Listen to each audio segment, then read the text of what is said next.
Hello everyone, today we will be discussing about psoriasis. First of all, coming to the origin of the word psoriasis. It has been derived from a Greek word which means to itch. However, it should be noted here that psoriasis is not a very itchy condition. Uh, it can sometimes be associated itchy, and even that can vary from minimal itching to mild, moderate to severe itching. So, uh, that was the origin of the word. Coming on to definition of the disease psoriasis. Psoriasis is a chronic inflammatory skin condition which has a waxing and waning course, uh, and it involves appearance of scaly lesions over the affected skin. How does a classical lesion of psoriasis look like? There will be well demarcated, brightly erythematous uh, papules or plaques which will be covered with silvery white scales present mostly on the extensors of the extremities, trunk and other sides, which we will come to know about in few minutes. The topic of psoriasis would be covered in under some subtopics which include epidemiology, etiology, pathogenesis, histopathology, clinical presentation, differential diagnosis, complications, investigations, and finally treatment. Coming on to epidemiology of psoriasis, as we can see in these pictures, uh, on the top left of the screen, we can see there are only two green people, and rest of all are they are blue.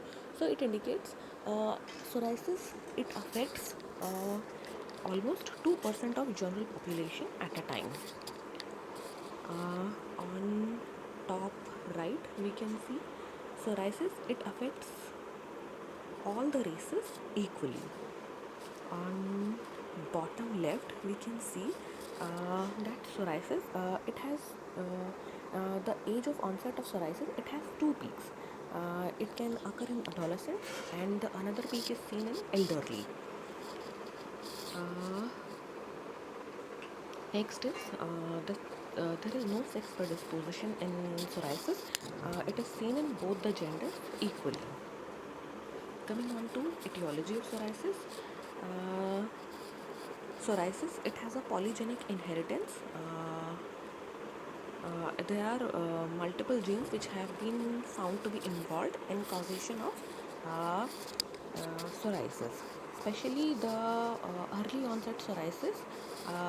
It has been it has been found to be more strongly associated with uh, HLA association. Uh, Now the next factor is infection preceding sore throat, especially by group A beta hemolytic streptococci. It can cause psoriasis later on, particularly of guttate psoriasis type. Some drugs which can cause psoriasis, or which can precipitate or which can aggravate psoriasis on intake are lithium, beta blockers, anticonvulsants, non-steroidal anti-inflammatory drugs, some topical agents like coal tar. Even their application can cause psoriasis. Another factor is intake of uh, alcohol, or uh, regular frequent smoking. These factors are also important in causation and aggravation. So when we will take a case of psoriasis, we should rule out these medical history, these past histories, social history, etc.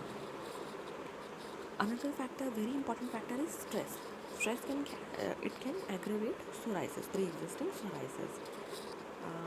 On the top right image on the screen, we can see lesions are distributed in a linear manner. This is Cobner's phenomenon, which is seen in vitiligo, psoriasis, as well as lichen planus. So here, whenever trauma occurs to an unaffected site, then the new psoriasis lesions can develop. So this was Cobner's phenomenon. Uh, In pregnancy, psoriasis can get precipitated, or pre-existing psoriasis can aggravate. Sunlight. Usually, UV radiation are used for the treatment of psoriasis. That is the basis of phototherapy being used in psoriasis. However, in a small fraction of cases, sunlight can exacerbate the psoriasis lesions. Cold, dry winter months, these months they are known to cause aggravation of psoriasis. Coming on to pathogenesis, I will try to tell you very simply and briefly. Uh, in skin, there are T cells.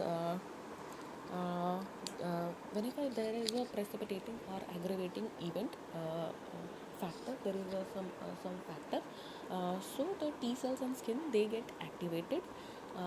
They produce interferon gamma, TNF alpha, more and more of these inflammatory cytokines, and these cytokines then further activate various pathways uh, which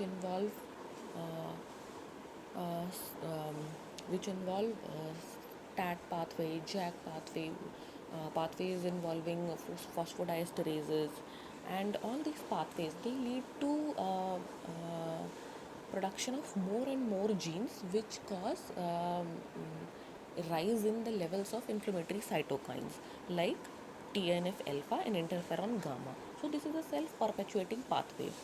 More and more inflammatory cytokines are produced, inflammation keeps on going in the skin, and the lesions, as a result, lesions of psoriasis develop. Another pathway is activated T cells. Uh, they produce, they act by interleukin 12, interleukin 23, interleukin 17, and they activate keratinocytes, leading to the proliferation of more and more keratinocytes. That's why the lesions in psoriasis are so scaly. So these are so this is the most common uh, mechanism by which a psoriasis lesions develop. If you further want to understand pathogenesis in detail, you can refer to obviously your standard textbooks. Um, this is a pictorial representation of an early lesion of psoriasis. Uh, if we start from top to bottom, uh, here T cell, it got activated. Then the dermal blood vessels, as we see, as we know that in skin, the blood vessel network, it is present in dermis. So after coming in contact with activated T lymphocytes, the blood vessels, they start becoming tortuous, they start becoming dilated. uh, and and also these T cells, they cause more and more production of inflammatory cytokines. As a result,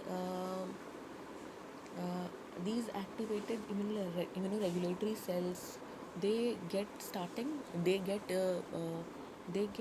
start they get to start accumulating in the dermal papillae. uh, Dermal papillae, it becomes more and more raised, and the blood vessel, which we already saw that it was starting to dilate and becoming more and more tortuous, it also uh, it also gets pulled up into the this uh, dilated dermal papillae. So this is a early lesion of psoriasis. Now coming on to histopathology, if we take skin biopsy of a classic psoriasis lesion, classic evolved psoriasis lesion, then what all changes can we see?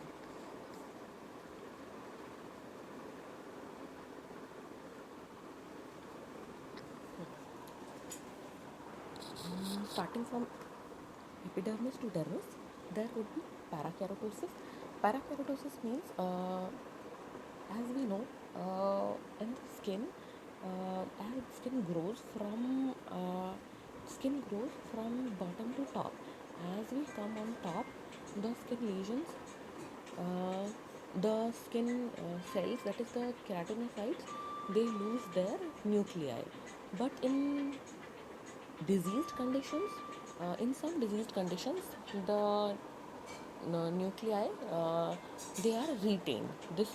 The nuclei retained in the topmost layer, that is stratum corneum. This is known as parakeratosis.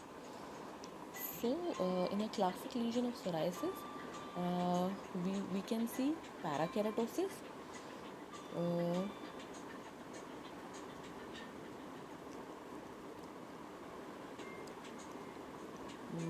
Now coming downward into the skin, there would be suprapapillary thinning. That is the dermal papillae, which are becoming involved. Above them, the skin will be thinned out. As the dermal papillae, they are rising up and up. The overlying skin is getting thinner and thinner.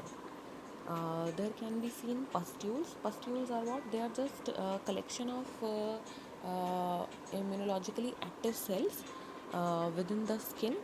So pustules, uh, if pustules they are seen in stratum corneum, they are known as Munro microabscesses. Why microabscesses? Because they are very very small collections uh, neutrophils which are seen in stratum corneum. So this is known as microabscesses, Munro microabscesses. If the pustules are formed, uh, yeah, so Monroe microabscesses. Now coming on to the downward layers, there would be seen acanthosis. So as we come downwards, there would be thickening of the downward layers.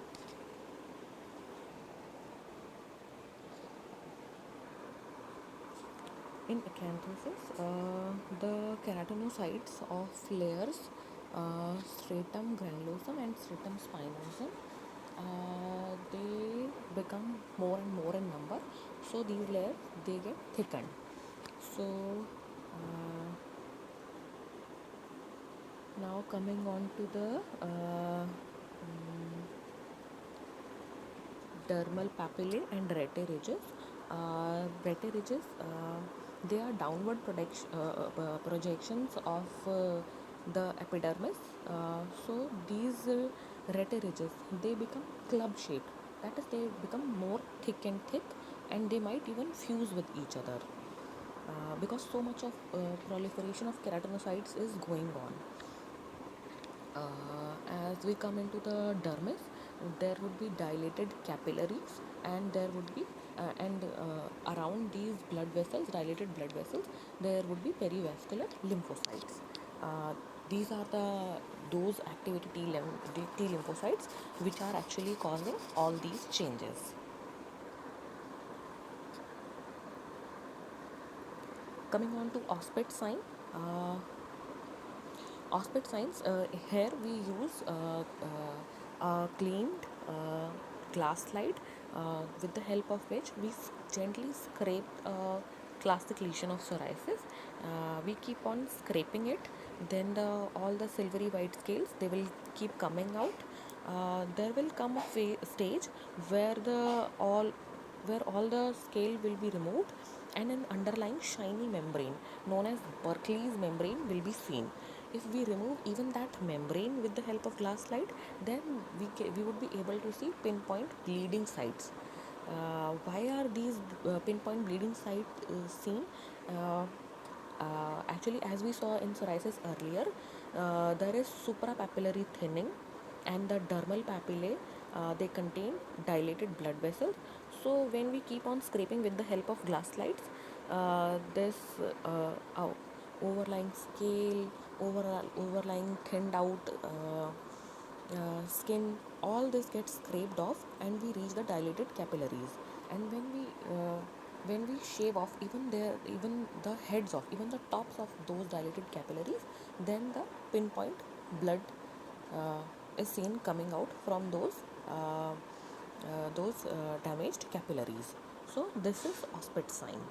It is this sign is very helpful in making diagnosis of psoriasis at the bedside, and it is a test which can be performed easily. Now coming on to clinical representation of psoriasis. Psoriasis vulgaris. It is the most common form of psoriasis, which involves uh, extensor of extremities. The classic lesions would be seen at the extensors of extremities, umbilicus, and the trunk, elbows, knees. All these sites will be commonly involved. Next is gutted psoriasis. Gutted psoriasis, as we earlier discussed, it is usually seen after streptococcal sore throat infection, usually seen in children. Here there are raindrop-sized, small, scaly, brightly erythematous papules are seen on the trunk and extremities. Next is Next is erythrodermic psoriasis. Erythrodermic psoriasis is when the psoriasis is it becomes so extensive that the erythema and the scaling it involves 90% or even more of the body surface area. Then the psoriasis is known as erythrodermic psoriasis. Uh, there is another variant of psoriasis which is palmoplantar psoriasis. Here, almost exclusively only palms and soles will be uh, having these lesions. Next variant is pustular psoriasis, where small pustules they would be seen, and these pustules they can develop in a patient of pre-existing psoriasis. Uh, Pustular psoriasis is usually seen after the application of topical irritants like tar. Uh, these pustular lesions they can even be seen in pregnancy. Uh, so pustular psoriasis in pregnancy. There is another name for that, that is impetigo herpetiformis. Although it is not an impetigo, not caused by herpes virus. It is a misnomer, but it is a name which has been given in the textbook, so we should know about it. Next is scalp psoriasis, where the brightly erythematous scaly lesions they will be involved. They will be involving scalp as well as the adjacent skin. Uh, Another variant is psoriatic blepharitis, where the psoriasis lesions will be seen involving the eyelid margins and the surrounding areas. Another variant is flexural psoriasis or inverse psoriasis. This is known as inverse psoriasis because these most commonly extensors are involved in psoriasis, but in some patients the lesions would be mainly flexural in distribution. So this distribution is opposite to the classical distribution. That's why this type of psoriasis is known as inverse psoriasis. Psoriasis lesions it can involve even mucosa also. So we would be examining oral cavity. Tongue can be involved. So the lesions they lead to scrotal tongue because here the tongue the changes that involve the tongue they make the tongue look like a scrotum. Uh, Another mucosa which can be involved in psoriasis is genital mucosa, especially in males. Genital psoriasis. So the glands can be involved. Even the foreskin can be involved. Apart from skin, the psoriasis can involve nails. So the common changes which are seen in psoriatic nails are pitting. Uh, Pitting, leukonychia, even the whole nail plate can get crumbled. There can be subungual hyperkeratosis, that is beneath the nail plate. hyperkeratotic tissue will be formed. Onycholysis, that is the plate would it would get separated from the underlying nail bed. There can even be seen splinter hemorrhages. Pinpoint reddish brown streaks can be seen in the nail plate. uh, One thing that we should know is that the pitting is seen in some diseases like psoriasis, like alopecia areata, eczema. Pitting in psoriasis, the peculiar feature is that here the pits would be large, they would be coarse, they would be randomly arranged. And however, the pits in other diseases, they would have some other characteristics. So this is an important feature that can be asked in exams, so we should know this. uh, next site which can be involved in psoriasis is joints. So there are 5 types of joint involvement which can be seen in psoriasis. Most common type is oligoarticular involvement. That is only 2 or 3 joints will be involved. This is the most common type. It is seen in more than 50% of the patients having psoriatic arthritis. Other variants are rheumatoid arthritis like presentation, distal interphalangeal joint only in presentation, arthritis mutilans, and the involvement of spine. It can also be seen in psoriasis. So, most common is oligoarticular type involvement. Most classical is distal interphalangeal joint involvement. However, the most mutilating, most destructing form is arthritis mutilans, as the name already suggests. Mm. Coming on to clinical differential diagnosis of psoriasis, uh, tinea corporis. Tinea, uh, various types of tinea at various sites in the body. It can resemble psoriasis, but here the lesion would almost always be itchy. There will be no silvery white scale. Uh, so these would be the and the here the lesion, they would be papule may converge to form a plaque, but there will be no uniform plaque as seen in classical case of psoriasis. uh, Next differential diagnosis can be pityriasis rosea as seen on the right side of the screen. Here in P. rosea there would be a herald patch, that would be a larger patch as compared, and it will come earlier than other lesions. It will present in Christmas tree pattern. Mm, yeah, so that's about P. rosea. Another differential can be seborrheic dermatitis. It needs to be differentiated from scalp psoriasis. In seborrheic dermatitis, the lesions would be greasy yellow or whitish rather than being brightly erythematous, and these scaly lesions, they would be confined to the scalp skin. They will not progress to the surrounding forehead skin. So that is an important differentiating feature. Uh, the image on the right side of the screen, it is of candidiasis, which can be sometimes confused with flexural psoriasis. Fungus also likes to grow in flexural areas because it is humid, but in candidiasis there would be small lesions at the periphery of the main lesions. So these satellite lesions, they help to differentiate candidiasis from other clinical entities. Also in fungal infection there would be maceration. Maceration means there would be soft, soggy, whitish appearance, and sometimes maceration is so much so that even superficial fissures can develop in the affected skin. So that's how we differentiate candidiasis from flexural psoriasis. Uh, Sometimes we can confuse fungal infections of nail with psoriatic nails. Uh, in fungal infection of nail, which is also known as onychomycosis, uh,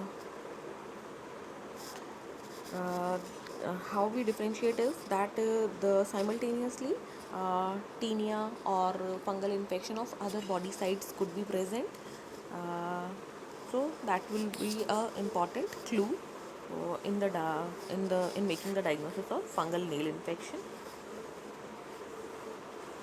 Coming on to complications of psoriasis, as we discussed, psoriasis is an immune mediated inflammatory disease. So there can coexist other inflammatory disease.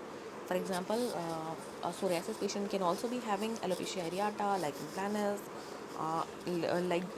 these other inflammatory disease can also be present in the patient. Infection can occur of the psoriasis lesion as the patient tends to scratch or just he or she picks them, then through scratching the lesions can become secondarily infected. Psoriasis, it can cause significant psychological distress to the patient. Sometimes even skin cancers they can be seen, but it is not seen in great fraction. It only a minor. This is only a minor complication. Uh, Metabolic syndrome. Yes, metabolic syndrome can be seen in psoriasis patients. So we should be monitoring BP, sugar, weight, all these factors in a psoriasis patient.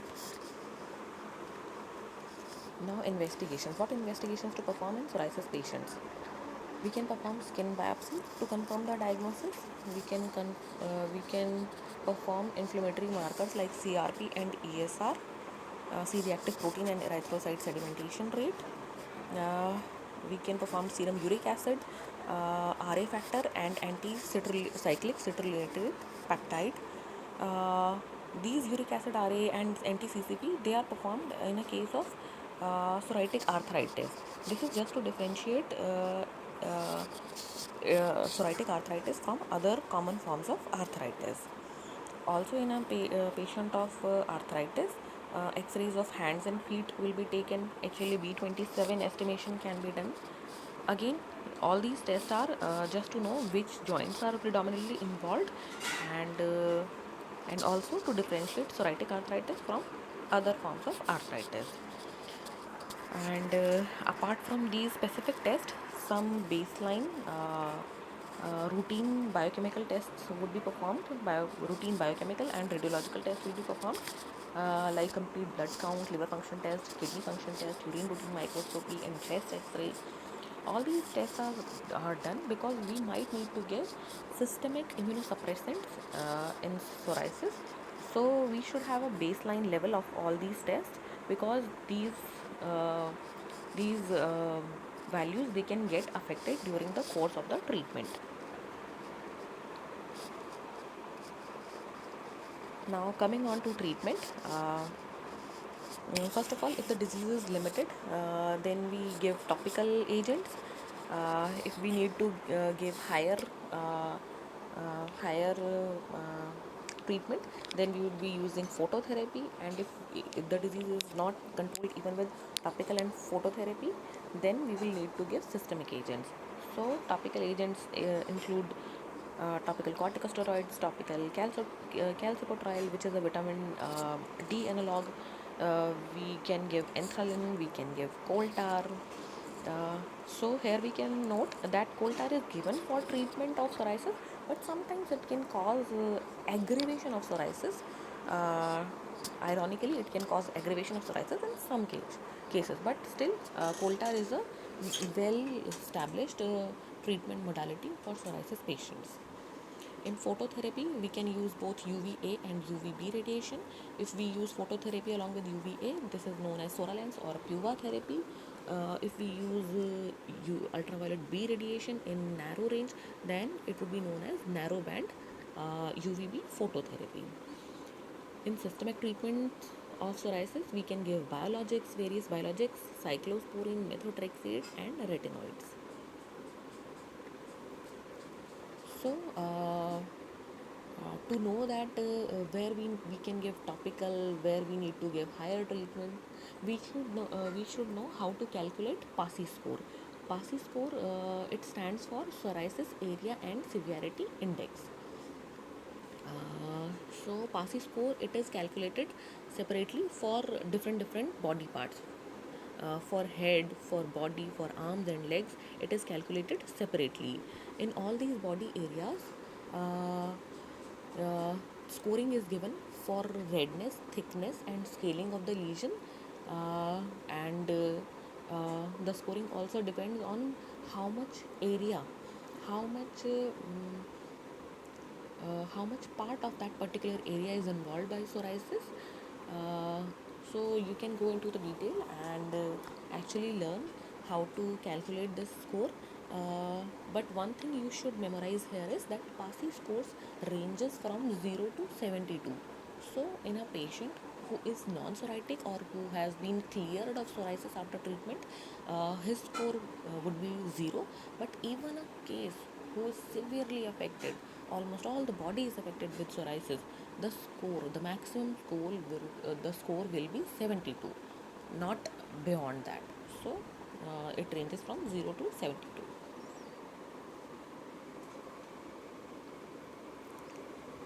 Yeah. So site of action of various drugs. So this is a brief pictorial representation. Here we can see all these drugs, where do they act exactly on the pathogenetic pathways. You can memorize them if you want to learn more. Biologics. We need to also memorize names of some biologics because they can be asked in MCQs or in Viva. Uh, uh, so, as we all know, anti-TNF alpha agents include infliximab, adalimumab, so etanercept. So these are being commonly used in psoriasis. Also, uh, interleukin 17 and 22 inhibitor ustekinumab can be used. Specifically, interleukin 17 inhibitor secukinumab is being used. Uh, Even the inhibitor of receptor of interleukin 17, that is brodalumab, it has been launched and it is being introduced in treatment of psoriasis. So these all are injectable biologics which can be used in the treatment. Apremilast is one biologic that is given orally. So we should remember this because mostly biologics are given in injectable form. However, apremilast is given orally. So apremilast, how does it act? It acts by inhibiting phosphodiesterase 4 pathway. Another is tofacitinib. The specialty about it is that it is the topical form of biologic. So tofacitinib, it is a JAK kinase inhibitor. So yes, we should memorize them. Uh, yeah, that's it. If you have any doubts about psoriasis, uh, you can ask me. You can leave questions on any of the platforms available. I would I would be glad to answer them as soon as possible. So thank you for listening.